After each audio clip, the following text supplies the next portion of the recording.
أعوذ بالله من الشيطان الرجيم. بسم الله الرحمن الرحيم.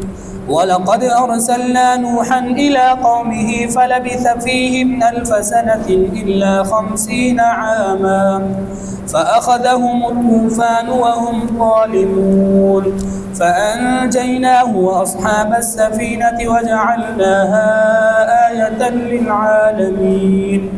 وإبراهيم إذ قال لقومه اعبدوا الله واتقوه ذلكم خير لكم إن كنتم تعلمون.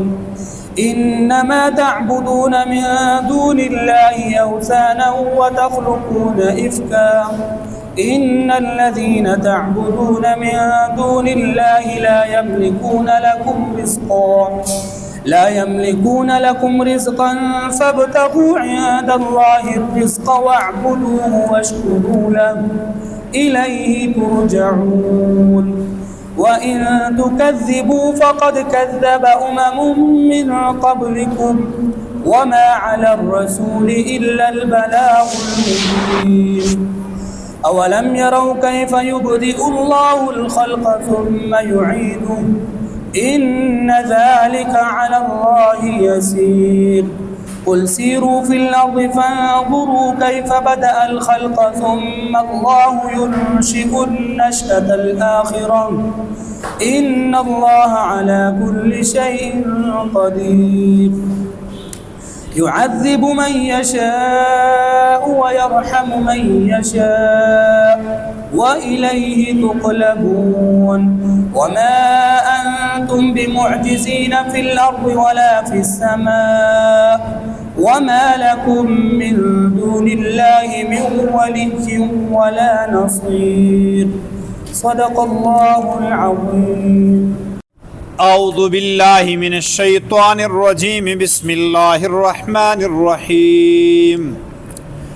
وَلَقَدْ أَرْسَلْنَا نُوحًا اور یقیناً ہم نے بھیجا نوح علیہ السلام کو اِلَىٰ قَوْمِهِ ان کی قوم کی طرف. فَلَبِثَ فِيهِمْ تو وہ رہے ان میں 1000 سنة 1000 سال الا 50 عاماً مگر 50 سال کم. فأخذهم الطوفان تو آ پکڑا ان لوگوں کو طوفان نے. وہم ظالمون اور وہ ظلم کرنے والے تھے، وہ ظالم لوگ تھے. فأنجیناہ تو ہم نے نجات عطا کی حضرت نوح علیہ السلام کو. وأصحاب السفینۃ اور کشتی والوں کو. وجعلناها اور ہم نے بنایا اس کشتی کو آیۃ للعالمین نشانی لوگوں کے لیے. وابراہیم اور حضرت ابراہیم علیہ السلام کو ہم نے بھیجا. وَلَقَدْ أَرْسَلْنَا ابراہیم اور ہم نے حضرت ابراہیم علیہ السلام کو بھیجا. اذ قال لقومه اس وقت کو یاد کرو جب انہوں نے فرمایا اپنی قوم سے. اذ قال لقومه اعبدوا اللہ جب انہوں نے اپنے قوم سے فرمایا کہ میری قوم عبادت کرو اللہ کی. اعبدوا اللہ واتقوہ عبادت کرو تم اللہ تعالیٰ کی اور تم اسی سے ڈرتے رہو، اسی سے تم ڈرو، تقوی اختیار کرو. ذالکم خیر لکم یہ تمہارے لیے بہت بہتر ہے. ان کنتم تعلمون اگر تم جانتے ہو. انما تعبدون بے شک تم عبادت کرتے ہو جن کی من دون اللہ اللہ کے ماں سوا. انما تعبدون من دون اللہ بے شک تم اللہ کو چھوڑ کر جن کی عبادت کرتے ہو. اوثانا بت ہیں. وتخلقون اور تم گھڑتے ہو افکن جھوٹ. ان الذین بے شک وہ لوگ تعبدون جن کی تم عبادت کرتے ہو من دون اللہ اللہ کو چھوڑ کر. لا یملکون لکم وہ نہیں مالک ہیں تمہارے رزقاً تھوڑے سے بھی رزق کے. لا یملکون لکم رزقاً وہ تمہارے لیے تھوڑے سے رزق کے مالک بھی نہیں ہیں، معمولی درجے کا. فابتغوا عند اللہ الرزق تو تم تلاش کرو اللہ ہی کے ہاں رزق کو، وَاعْبُدُوهُ اور تم اسی کی عبادت کرو، وَاشْكُرُوا لَهُ اور تم ان کا شکر ادا کرو، الیہ ترجعون اور تم سب اللہ ہی کی طرف لوٹ کر جاؤ گے، وَإِن تُكَذِّبُوا اور اگر تم جھوٹا قرار دو، تم تکذیب کر دو، فَقَدْ كَذَّبَ أُمَمٌ تو یقیناً جھوٹا قرار دیا ہے کچھ امتوں نے، من قبلکم تم سے پہلے بھی، وما علی الرسول اور نہیں ذمہ داری رسول کی، وما اور نہیں علی پر الرسول رسول پر، وما علی الرسول اور رسول پر کوئی ذمہ داری نہیں، الا البلاغ المبین مگر بلاغ مبین کی، واضح طریقے سے دین کو پہنچا دینا رسول کی ذمہ داری ہے، منوانا ذمہ داری نہیں۔ اولم یروا کیا نہیں دیکھا انہوں نے، کیف یبدئ اللہ کیسے پیدا فرمایا اللہ تعالیٰ نے، الخلق مخلوق کو، کیف یبدئ اللہ الخلق کیسے پیدا فرمایا اللہ تعالیٰ نے مخلوق کو پہلی مرتبہ، ثم یعیدہ پھر وہی اللہ تعالیٰ اس مخلوق کو دوبارہ بھی پیدا فرمائیں گے، ان بے شک ذالک یہ مخلوق کو دوبارہ پیدا کرنا، علی اللہ اللہ پر، یسیر بہت آسان ہے، قل میرے محبوب صلی اللہ علیہ وسلم فرما دیجئے، سیرو چلو پھرو سیر کرو، فی الارض زمین میں، فانظروا تو تم دیکھو، کیف بدأ الخلق کیسے پیدا کیا اللہ تعالیٰ نے مخلوق کو پہلی مرتبہ، ثم اللہ پھر اللہ رب العزت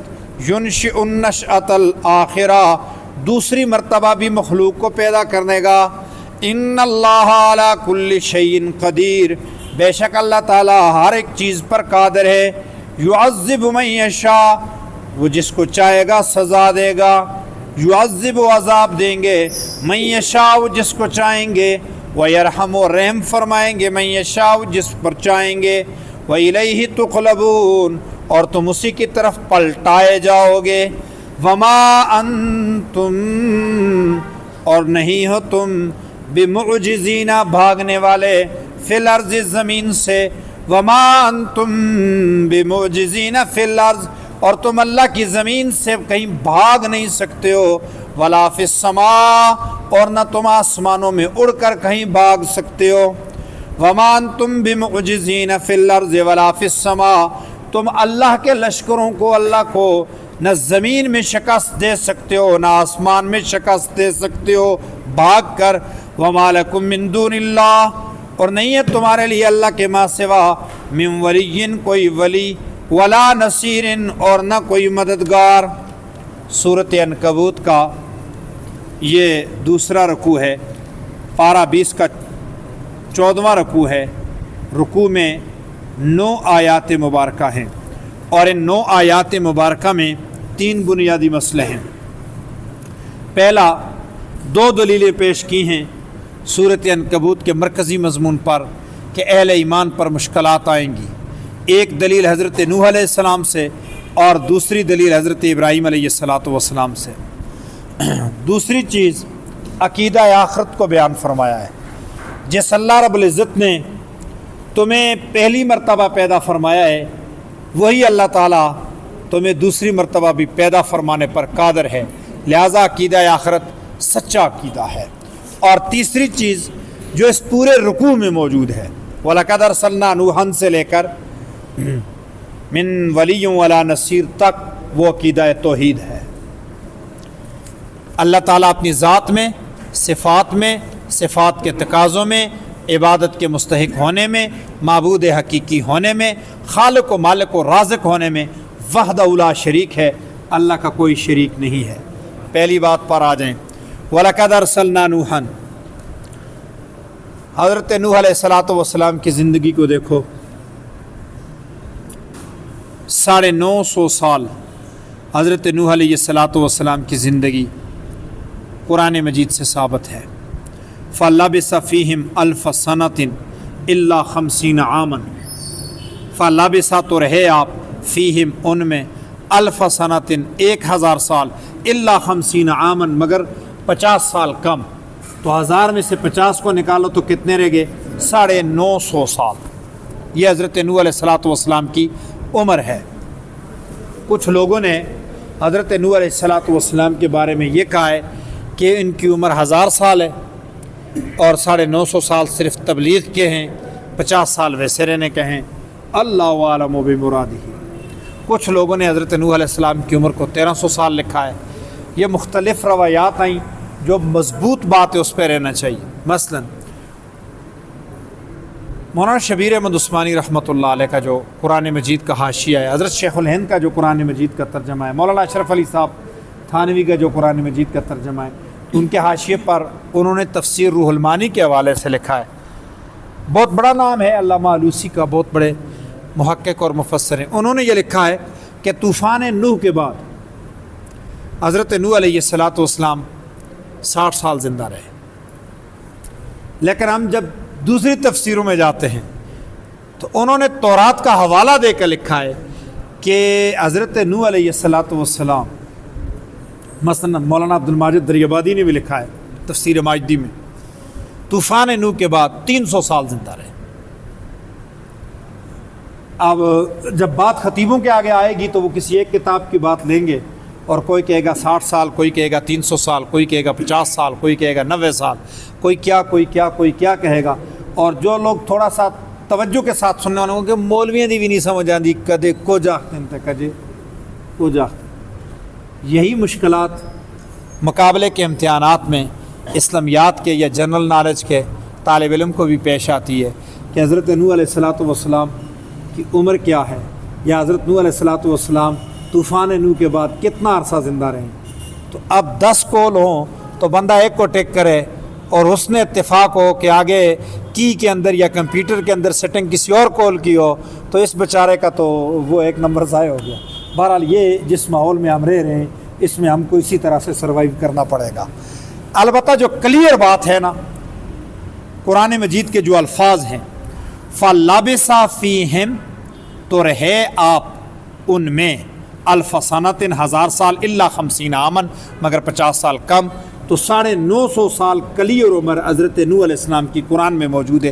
اسی پہ رہا جائے تو بہتر ہے، بس اسی پہ رہا جائے تو بہتر ہے تاکہ پبلک تقسیم نہ ہو.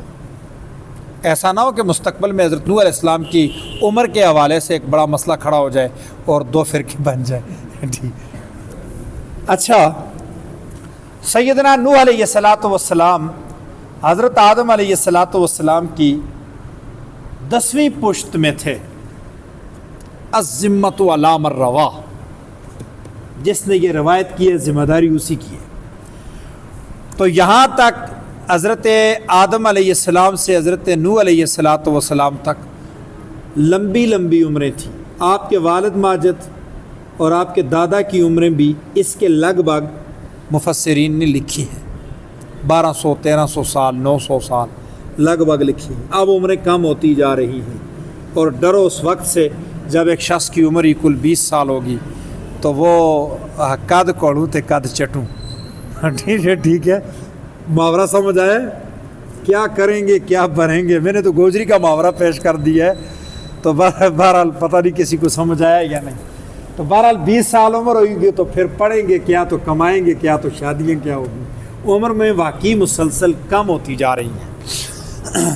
اللہ کا بڑا کرم ہے کہ ہم زندہ ہیں اور ہمارے پاس چانس موجود ہے.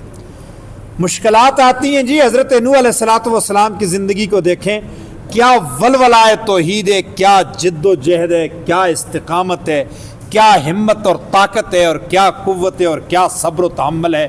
950 سال کی عمر دیکھیں اور اللہ کی توحید ہی بیان کی ہے. سبحان اللہ.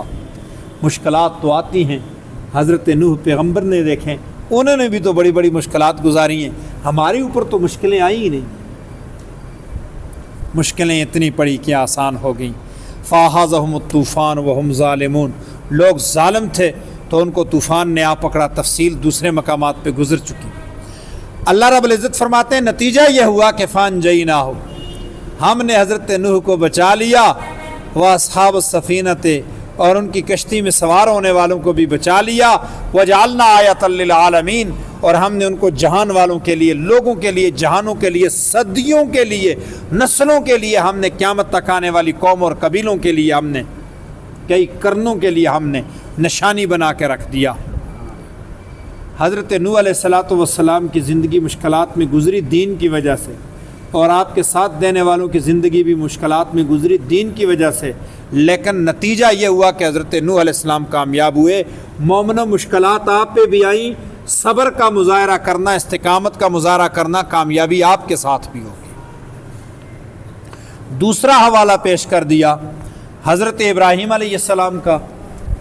تو حضرت ابراہیم علیہ السلام نے بھی بڑی محنت کی، بہت مشقتیں اٹھائیں۔ حضرت ابراہیم علیہ السلام کے ساتھ تو کوئی بندہ بھی نہیں تھا۔ حضرت ابراہیم علیہ السلام نے ہجرت بھی کی، حضرت ابراہیم علیہ السلام نے آگ میں بھی جانا پڑا، حضرت ابراہیم علیہ السلام نے ظاہر باطن ہر اعتبار سے صبر و استقامت کا پورا مظاہرہ کیا، اور وقت کے حاکم کے سامنے بھی کھڑے ہوئے اور والد کے سامنے بھی کھڑے ہوئے، اور ایک ہی پکار تھی، یا قوم اعبدوا اللہ، لوگو اللہ کی عبادت کرو اور اللہ سے ڈرو، عبادت اللہ کی کرو اور اللہ سے ڈرتے رہو۔ یہ نعرہ، یہ سبق پڑھاتے رہے، ذالکم خیر لکم ان کنتم تعلمون، یہ تمہارے لیے بہتر ہے اگر تم اس بات کو جانتے اور سمجھتے ہو۔ کامیاب حضرت ابراہیم علیہ السلام ہوئے۔ آج روئے زمین پہ حضرت ابراہیم کا نام مقدس نام ہے، دنیا کے تمام مذہبوں میں مقدس نام ہے، سیدنا ابراہیم علیہ السلام پر۔ اور پھر اللہ رب العزت نے ان کی اولاد میں انبیاء بھیجے، آخری نبی محمد رسول اللہ صلی اللہ علیہ وسلم کو بھی اللہ رب العزت نے حضرت ابراہیم کی اولاد میں بھیجا۔ مشکلات آئیں گی لیکن انجام اچھا ہوگا۔ دین پر عمل کرنے کی صورت میں مشکلات آئیں گی لیکن انجام اچھا ہوگا، یہ دوسرا حوالہ ہے۔ مشکلات آئیں گی، توحید آ گئی، تم بتوں کو پوجتے ہو، بتوں کے پیچھے فلسفہ کیا ہے؟ آئیڈیلزم کا ہے۔ بت ویسے ہی تو نہیں بنتا، آئیڈیل شخصیت کے نام پہ بنتا ہے۔ پڑوس میں دیکھ لیں، چائنا میں دیکھ لیں، جاپان میں دیکھ لیں، یہ مورتیاں کس کی بنتی ہیں؟ آئیڈیل لوگوں کی بن رہی ہیں۔ اسی لیے اللہ کے نبی صلی اللہ علیہ وسلم نے تصویر سے منع فرمایا کہ تصویر ہی تو بت ہے۔ جی، تو اب یہ بتوں کے متعلق ان کا رد کیا گیا کہ جن آئیڈیل اور پسندیدہ شخصیات کو بت بنا کر تم بتوں کی پوجا کرتے ہو، یہ تمہارا اپنا گھڑا ہوا جھوٹ ہے، اس کی بیک پر کوئی دلیل نہیں ہے، یہ بے بنیاد ہیں، سب بے بنیاد پوجا کر رہے ہو تم۔ ان الذین تعبدون من دون اللہ لا یملکون لکم رزقا، تم جن کی پوجا تم کرتے ہو وہ رزق کے مالک نہیں ہیں، معبود کے لیے ضروری ہے کہ وہ رازق بھی ہو۔ فابتغوا عند اللہ الرزق، اللہ کے ہاں تلاش کرو رزق کو۔ ایک نقطہ دے رہا ہوں یہاں پر، باقی باتیں تو ہمارے درس میں آتی رہتی ہیں توحید پر، ایک نقطہ دیتا ہوں۔ روزی کے متلاشی لوگوں، روزی کو سب سے پہلے اللہ کے ہاں تلاش کیا کرو۔ فابتغوا عند اللہ الرزق، رزق کو اللہ کے ہاں تلاش کرو۔ ملازمت کے لیے بعد میں جاؤ، پہلے دعا کرو، پہلے اللہ سے مانگو۔ دکان میں بعد میں جاؤ، پہلے اللہ سے مانگو۔ تجارت بعد میں کرو، منڈی میں بعد میں جاؤ، پہلے اللہ سے رزق مانگو، پہلے اللہ سے رزق مانگو، پھر جاؤ ملازمت پر، پھر جاؤ گاڑی پر، پھر جاؤ کام پر، اور پھر جب اپنے کام سے پورے ہو جاؤ، فارغ ہو جاؤ، کام مکمل ہو جائے تو پھر دعا کے لیے آ جاؤ۔ فابتغوا عند اللہ رزق، رزق اللہ کے ہاں تلاش کرو، کیونکہ روزی دینے والا اللہ تعالیٰ ہے۔ اللہ تعالیٰ نے ایک کام ہمارے ذمہ لگا دیا، اپنے حصے کا کام تو کرنا ہے۔ میں گھر میں بیٹھ جاؤں اور دعا کروں کہ یا اللہ روزی دے، روزی دے، رزق دے، اور قدم جو اللہ نے ہاتھ پاؤں دیے ہیں رزق کے لیے وہ نہ اٹھاؤں، تو یہ بے وقوفی ہے اور یہ اللہ کی توہین ہے۔ میں اپنے ہاتھ پاؤں کو حرکت میں لاؤں اور روزی تلاش کروں اور پھر دعا کروں کہ یا اللہ میرے رزق میں برکتیں عطا فرما۔ وظیفہ پڑھا کرو نا، یا اللہ یا رزاق، یا اللہ یا رزاق، اللہم ارزقنا بحظوظ الدنیا والآخرہ، یہ دعا پڑھا کرو، اللہم ارزقنا بحظوظ الدنیا والآخرہ، دعا کے ساتھ ہے، دعا کے ساتھ۔ معنی پتہ کیا ہے؟ یا اللہ دنیا اور آخرت کے لطف اور مزے عطا کر۔ اب آپ کہیں گے مولوی صاحب بھی مزے مانگتا ہے، میں تو مانگتا ہوں، میں تو کہتا ہوں یا اللہ دنیا کی عیاشیاں بھی عطا کر، آخرت کی عیاشیاں بھی عطا کر، دنیا کی نعمتیں بھی عطا کر، آخرت کی نعمتیں بھی عطا کر، دنیا بھی لطف اور مزے سے گزرے اور آخرت بھی لطف اور مزے سے گزرے۔ جب اللہ کے بندے اللہ سے مانگنا ہے تو مطلوب چیزیں مانگنی چاہیے۔ وہ باتیں تو ہیں نہیں ہیں کہ کچے دھاگے کے ساتھ اور گندم کے ایک دانے پہ 100 سال تک فلاں بزرگ کنویں میں لٹک گیا الٹا، اب پتہ نہیں لوگ کہاں سے نکال کے لے آتے۔ اللہم ارزقنا بحظوظ الدنیا والآخرہ، اللہم یا رزاق، اللہم یا رزاق، اللہم یا رزاق فرزقنا۔ فابتغوا عند اللہ الرزق، اللہ کے ہاں رزق کو تلاش کرو، وَاعْبُدُوهُ، اور اللہ کا دیا ہوا رزق استعمال کر کے اللہ کی عبادت کرو، وَاشْكُرُوا لَهُ، اور اللہ کا شکر ادا کرو۔ اللہ کا دیا ہوا رزق کھاؤ اور کماؤ اور کھاؤ اور پھر عبادت کرو اور پھر شکر ادا کرو۔ تین تو چیزیں، اللہ کا دیا ہوا رزق کماؤ، کھاؤ اور پھر اللہ کی عبادت کرو اور پھر شکر ادا کرو۔ شکر کس پہ؟ رزق پہ بھی، عبادت پہ بھی، رزق پہ بھی عبادت پہ بھی۔ اللہ تعالیٰ جب ناراض ہوتا ہے تو اپنی عبادت کی توفیق چھین لیتا ہے، اللہ تعالیٰ جب خفا ہوتے ہیں تو عبادت کی توفیق نہیں ملتی۔ 10 گھنٹے سو کے بھی تہجد کے وقت آنکھ کھلتی ہے تو ہمت نہیں ہوتی ہے کہ وضو کر کے مصلی بچھا کے 2 رکعت پڑھ کے اللہ کے سامنے آنسو بہا لے، اور جب اللہ توفیق دیتا ہے تو صرف 2 گھنٹے کی نیند کے بعد بھی اللہ جگا دیتا ہے، وضو کیا ٹھنڈے پانی سے، سردی کے موسم، کھڑے ہو گئے اللہ کے سامنے، آنسو بہائے، دعا کی، توفیق اللہ نے دی ہے نا۔ یہ کیسے ممکن ہو سکتا ہے؟ رزق کے حرام کھانے سے عبادت کا لطف اور مزہ چھن جاتا ہے۔ اچھا جی، یہ خیال کیا کریں، رزق کے حرام کھانے سے عبادت کا لطف اور مزہ چھن جاتا ہے۔ خانقاہوں میں کچھ بڑے بڑے اولیاء اور صوفیاء اپنے مریدوں کو 1 کلو آلو میں 10 کلو پانی ڈال کے وہ کھلاتے ہیں، اور باہر سے جب روزی آ جاتی ہے بڑے بڑے فروٹ دیگیں آتی ہیں ان کو نہیں کھلاتے ہیں، خاص مریدین کو نہیں کھلاتے ہیں۔ بڑے خاص لوگوں کو بڑی تکلیف بھی ہوتی ہے کہ ہمیں نہیں مل رہے ہیں، ان کو مل رہے ہیں۔ وجہ یہ ہوتی ہے ان کو کسی اور منزل پہ چلانا ہوتا ہے، اگر وہ دیگیں ان کو کھلا دی تو یہ تو کل نماز سے بھی مکر جائیں گے، نماز بھی نہیں پڑھیں گے۔ اچھا، یہ ویسے مثال میں نے پیش کر دی۔ کھاؤ پیو اللہ کے دیے ہوئے حلال رزق میں سے، رزق کے حلال پر عبادت کی توفیق ملتی ہے، اور جب سمجھ جاؤ نا کہ روزی میں کچھ مسئلہ ہے، عبادت میں کچھ لطف نہیں لگ رہا، ذرا ہوٹلوں کی روٹی چائے چھوڑ دو۔ اچھا، ہوٹلوں والا کوئی بیٹھا ہوا تو نہیں ہے تو اچھا، ذرا ہوٹلوں کی روٹیاں چھوڑ دیں ان دنوں کے اندر، کھاتے تو ہم سارے ہی ہیں، میں کمانے والوں کی بات کر رہا ہوں، وہ خفا ہو جائیں گے یا مولوی صاحب واسطے ہوٹلوں کو بھی منع کرتا ہے، چھوڑ دیں، ٹھیک ہے۔ بڑے بڑے ہوٹلوں پر کھانا کھانے سے پہلے اور بعد میں پہلے اللہ کی پناہ مانگا کریں گے، یا اللہ رزق کے حرام سے پناہ مانگتا ہوں، اور بعد میں استغفار کیا کریں کہ کوئی کوتاہی نہ ہو گئی ہو۔ آپ تو دعوت پر گئے ہوئے ہیں، پتہ نہیں ان کو کہیں کسی نے بڑے گوشت کی جگہ کچھ اور نہ کھلا دیا۔ جی، یہ خیالات رکھنے ہیں۔ اچھا، اس چیز کا یہ ہے، اس چیز کی بڑی احتیاط، اپنے کھانے پینے میں بڑی احتیاط رکھیں۔ جس طرح کھانے پینے سے جسمانی بیماریاں لگتی ہیں، روحانی بیماریاں بھی لگتی ہیں۔ حرام کھانے سے روحانی بیماریاں لگ جاتی ہیں، زیادہ کھانے سے، خلاف مزاج کھانے سے جسمانی بیماریاں لگ جاتی ہیں۔ وَإِن تُكَذِّبُوا فَقَدْ كَذَّبَ أُمَمٌ مِّن قَبْلِكُمْ، اگر وہ لوگ تمہاری تکذیب کر رہے ہیں، تسلی دی ہے۔ مشکلات میں سے ایک مشکل یہ بھی ہے کہ لوگ مخالف ہیں، لوگ نہیں مانتے۔ کوئی بات نہیں، آپ سے پہلے بھی لوگوں کی مخالفت ہوئی ہے۔ وَمَا عَلَى الرَّسُولِ إِلَّا الْبَلَاغُ الْمُبِينُ، رسول کی ذمہ داری منوانا نہیں ہے، پہنچا دینا ہے۔ عقیدہ آخرت آ گیا۔ اولم یروا کیف یبدئ اللہ الخلق ثم یعیدہ، یبدی کا جو معنی ہے وہ ہے پہلی مرتبہ پیدا کرنا، بغیر نمونے کے پیدا کرنا۔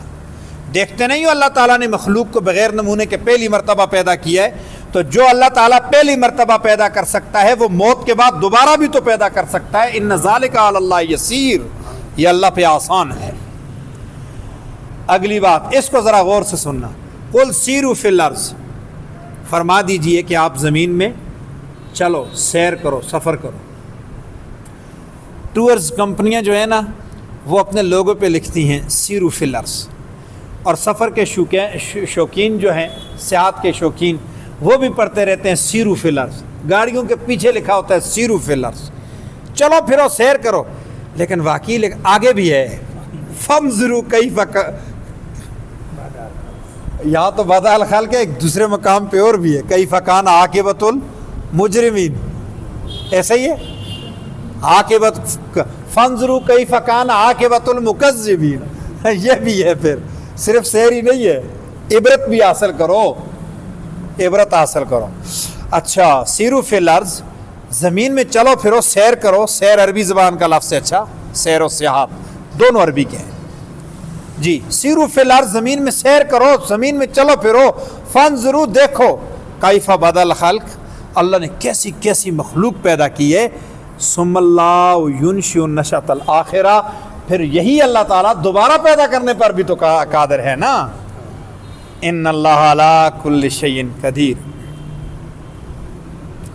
یعذب من یشاء ویرحم من یشاء، جس کو چاہے گا عذاب دے گا، جس کو چاہے گا اس پہ رحم فرمائے گا، عدل تیرے تھی تھر تھر کمن، اونچیاں شانوں والا، جس پہ چاہے گا فضل فرما دے گا، یا اللہ ہم پہ اپنا رحم اور فضل فرما، وَإِلَيْهِ تُقْلَبُونَ، اور تم اسی کی طرف پلٹائے جاؤ گے، تقلبون کا معنی پلٹانا کسی کو، قلب کو بھی قلب اس لیے کہتے ہیں کہ وہ دھڑکن سے خون پلٹاتا ہے، انقلاب بھی اسی سے ہے، تقلبون اسی کی طرف، تم وہاں سے آئے ہو نا، ایسے ہے تم وہاں سے آئے ہو وہیں پلٹائے جاؤ گے جی، ادھر ہی پلٹائے جاؤ گے تم، وَمَا أَنْتُمْ بِمُعْجِزِينَ فِي الْأَرْضِ، موجزین عاجز نہیں کر سکتے ہو تم، اللہ رب العزت کی طرف سے یہ قانون ہے کہ تم میری گرفت میں ہو، اللہ کی گرفت سے تم نکل جاؤ تو پھر تو اللہ کو شکست ہو گئی، تم اللہ کی گرفت سے نہیں نکل سکتے ہو، تم اللہ کو عاجز نہیں کر سکتے ہو، نہ زمین میں ولا فی السماء، اور نہ آسمان میں، تم آسمان کی وسعتوں میں کتنا ہی زیادہ چلے جاؤ تم اللہ تعالیٰ کی وسعت سے نہیں نکل سکتے ہو، تم اللہ تعالیٰ کی حدود سے نہیں نکل سکتے ہو، وَمَا لَكُم مِّن دُونِ اللَّهِ مِن وَلِيٍّ وَلَا نَصِيرٍ، اور نہ ہی تمہارے لیے اللہ تعالیٰ کے علاوہ کوئی ولی ہے اور نہ کوئی مددگار ہے، لہٰذا اللہ سے رزق طلب کرو، اللہ تعالیٰ کی عبادت کرو، اللہ کا شکر ادا کرو، اللہ کے دین کو تسلیم کرو، مشکلات آ جائیں تو اس طرح ڈٹ کے رہو جس طرح حضرت نوح اور ان کے ساتھی حضرت ابراہیم اور ان کے ساتھی ڈٹ کر رہے ہیں۔ سبحان ربک رب العزت عما یصفون۔